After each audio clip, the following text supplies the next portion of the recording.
Quem recebe auxílio reclusão deve ficar atento a uma série de mudanças que entrou em vigor recentemente. Isso é consequência de alguns ajustes feitos na medida provisória de número 664 de 2014, que determina a pensão por morte. O auxílio reclusão entrou nessa esteira justamente porque segue a mesma regra, ou seja, o benefício é destinado aos dependentes do segurado. Para saber quais mudanças aí e explicar também o que é esse benefício, eu converso agora com o chefe da seção de reconhecimentos de direitos do INSS, Marcelo Barbosa Lima. Marcelo, bem-vindo ao nosso programa. Vamos começar então primeiro explicando o que é o benefício, o que é o auxílio reclusão. Ok, nesse caso, o auxílio reclusão é um benefício, como foi falado, para os dependentes. A partir daí, o segurado tem algumas condições para ter acesso. Nesse caso, ele tem que ser baixa renda. E hoje a baixa renda são R$ 1.089 com mais 74 centavos. Isso na prática, a pessoa que ganha mais do que isso não deixa para os dependentes, nesse caso, o direito ao acesso ao auxílio reclusão. Dependentes das pessoas que estão presas, né? Exatamente. Lembrar isso aí. Para lembrar é muito bom, muito já diz, né? Auxílio reclusão. Reclusão. O bandido vai ganhar cadeia. E bem feito, ele tem que pagar realmente o que ele fez contra a sociedade. Os dependentes vão receber esse seguro, agora é necessário que ele, inicialmente, seja baixa renda. E claro, segurado. É uma dúvida muito comum das pessoas acharem que o benefício é basta ser preso, tem direito. Não é bem assim.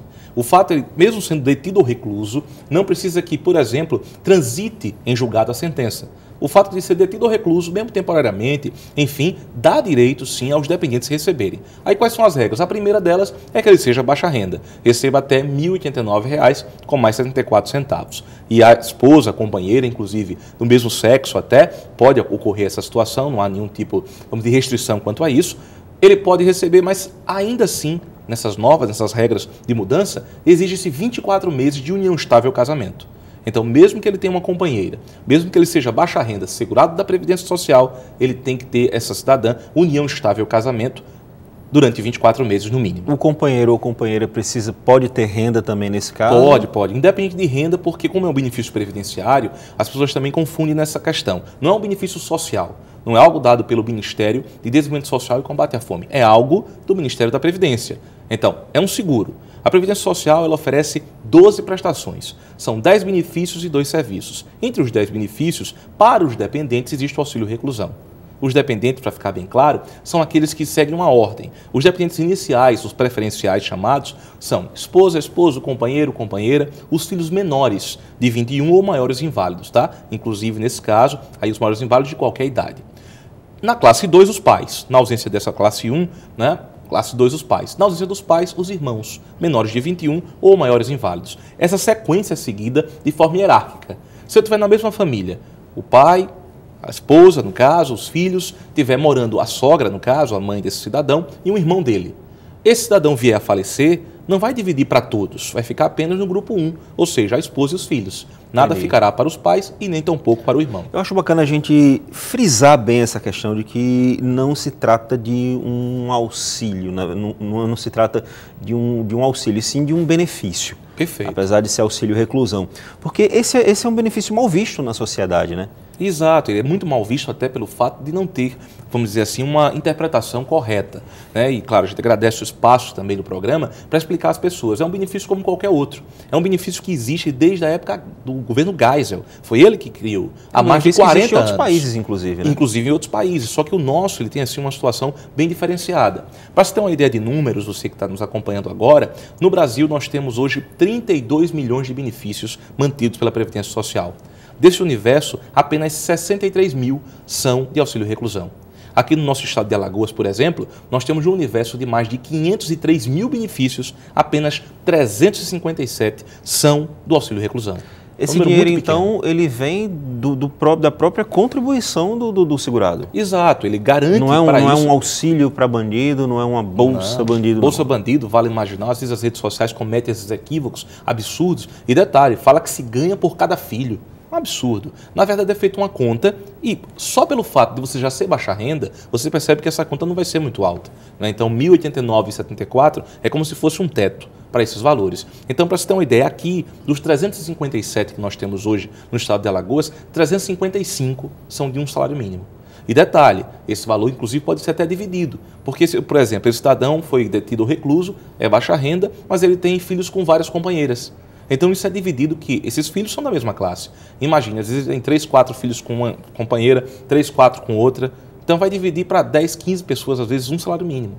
E detalhe, é um seguro social. Quando você paga, vamos comparar mal um carro. Você tem o seu seguro do seu carro. Quando acontece o sinistro ou algo que cobre essa pólice, você recebe.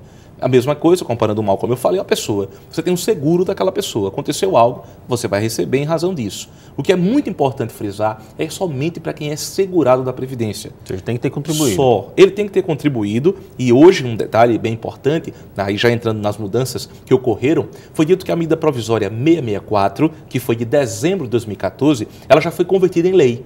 Agora, no dia 18 de junho de 2015, a Lei 13.135. Então é muito simples, inclusive nessa mudança da Lei 13.135, também as regras para a pensão e para o auxílio-doença foram alteradas. Vamos falar então dessas mudanças. Quais foram as principais? Tem uma que é bastante interessante, que é a questão da carência, né? Perfeito. Antes não existia carência. Carência é o número mínimo de contribuições que você tem que ter para ter acesso ao benefício. A carência é comum, como no plano de saúde exige para partos 300 dias, etc. A Previdência também. Para auxílio-doença comum, por exemplo, são 12 contribuições. Antes dessa lei, da medida provisória da lei, não tinha carência, bastava ser segurado, foi detido ou recluso, atendeu às regras, recebia. Agora são 18 contribuições, ou seja, 18 já meses. Tem que estar contribuindo pelo menos 18 meses antes. Antes ele era preso, ele pagava um mês e já estava recebendo, seria isso? Antes ele tinha a cobertura previdenciária, cometia o delito, era detido ou recluso e o dependente pedia o benefício, mesmo que ele trabalhasse só um mês ou contribuísse apenas um mês. Agora, por exemplo, são 18. O cidadão ele vai preso, nunca contribuiu. E de repente ele passa a contribuir, de repente por algum dinheiro que ele receba de uma ressocialização, por exemplo. Passado esses 18 meses de carência, a família pode dar entrada, então? Não. Nesse caso, o fato gerador é detenção ou reclusão. Vai valer do momento em que ele foi detido ou recluso. Entendi. Se ele já tinha a condição de ter acesso, a carência garantida, bem. O que vai contar para ele é tempo de contribuição, algo desse tipo, se ele tiver algum trabalho até dentro da prisão, porque ele pode até remir essa pena. A cada 3 dias trabalhados, ele tem um a menos na pena. E ele vai ganhar por isso, claro. Mas aí não influi. Não influi, nem daria direito. Em relação aos valores, você falou que no máximo um salário mínimo é isso que se paga, mas pode ir a mais em relação ao número de filhos? Como é que funciona isso? Nada. Olha só, não tem diretamente ligação com o número de filhos, e sim com valores contribuídos. Vamos supor que a pessoa contribuiu durante a vida inteira, 10, 15, 20 anos, num valor superior, no valor de 2, 3, 4 mil reais. Está desempregada e tudo mais e começou a pagar no valor do mínimo nos últimos 18 meses. Os dependentes terão acesso, se ele for detido ou recluso, ao benefício. Mas a média que é feita de tudo que ele pagou vai dar um valor a ele superior até esses 1.000 e poucos reais que nós falamos agora.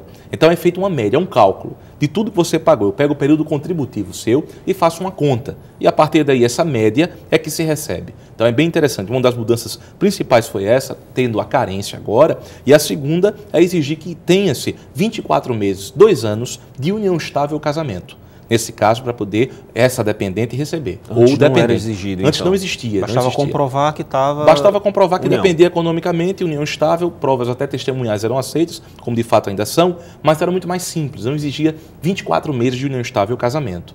E também, claro, uma mudança bem interessante, nesse caso, que também vale para a pensão, é que ele instituiu faixas etárias para receber.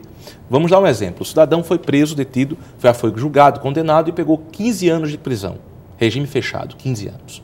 A partir daí, teoricamente, essa cidadã, a dependente e os dependentes receberiam durante esses 15 anos, na regra anterior. Na nova, tem que se verificar a idade dessa pessoa.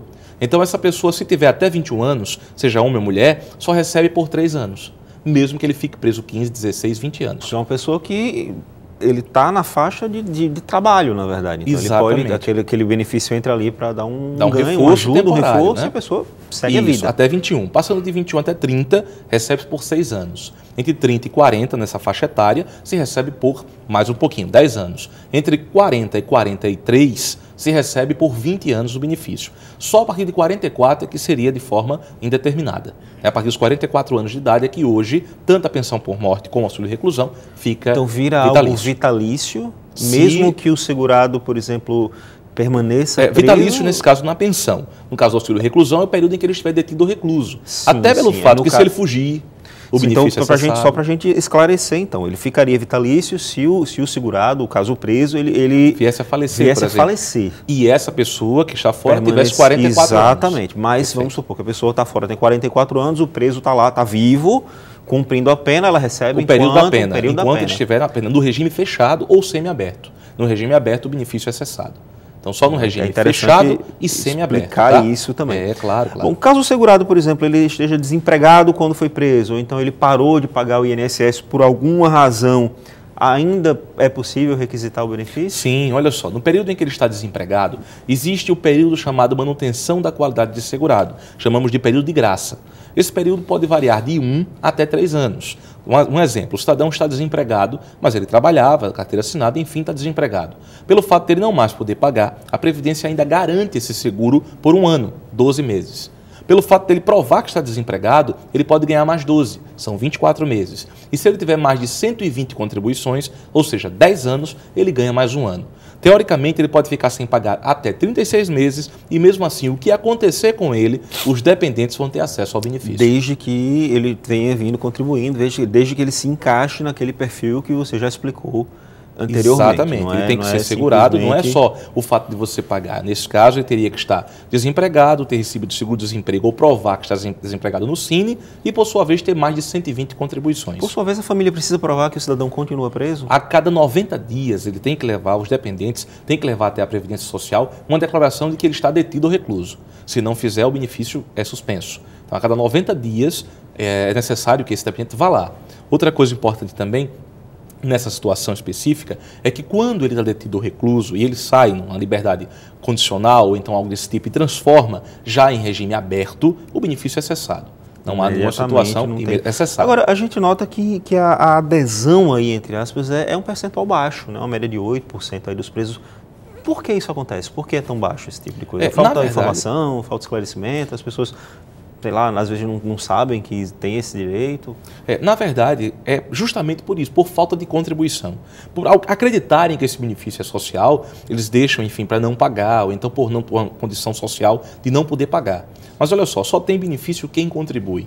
Muitas pessoas confundem isso, né? Não é um benefício social, é um benefício previdenciário. Inclusive tem 13º. No começo da nossa conversa, né? Exatamente. Não é bolsa bandido, é benefício. É benefício, é previdenciário. Aí essa quantidade pequena são aquelas que se enquadram justamente nas regras. Ele é detido ou recluso, mas ele tem 10 anos que não paga a Previdência. Então não gera direito. Ele é detido ou recluso, mas ganhava mais de R$ 1.089,74. Essas mudanças, elas tornaram mais restritivo o acesso a esse benefício. A gente pode presumir que elas podem, de repente, trazer algum tipo de benefício ou economia para o próprio INSS, uma vez que fica mais difícil conceder esse benefício? A forma restritiva em si foi mais por segurança, até para evitar que houvessem fraudes. A grande questão é que a Previdência não visa lucro, porque é um seguro social. Então, o que ela pode fazer, basicamente, é criar condições para que você tenha uma situação, vamos dizer assim, futura, mais tranquila. Para todo o público entender, o sistema previdenciário é um sistema de repartição simples. Isso quer dizer que quando você sair, alguém tem que ficar para pagar para você. Então, o equilíbrio financeiro e atuarial tem que existir. Como esse pacto entre gerações não existe mais, a gente fica assim muito à vontade de dizer que nesse caso tem que ter medidas ou remédios que vão trazer, vamos dizer de certo modo, não tanto agrado às pessoas, mas que garantem um futuro. Então você que me assiste agora pode achar ruim nesse momento, mas o seu filho vai agradecer porque vai conseguir se aposentar. Com certeza. Marcelo Barbosa Lima, chefe da seção de reconhecimento de direitos do INSS, muito obrigado pela sua presença, pela sua entrevista. Eu que agradeço. Bom, o Pauta Especial termina aqui. Amanhã a gente se encontra às 11h30 da manhã. Lembrando que 7 da noite tem reprise. Até lá.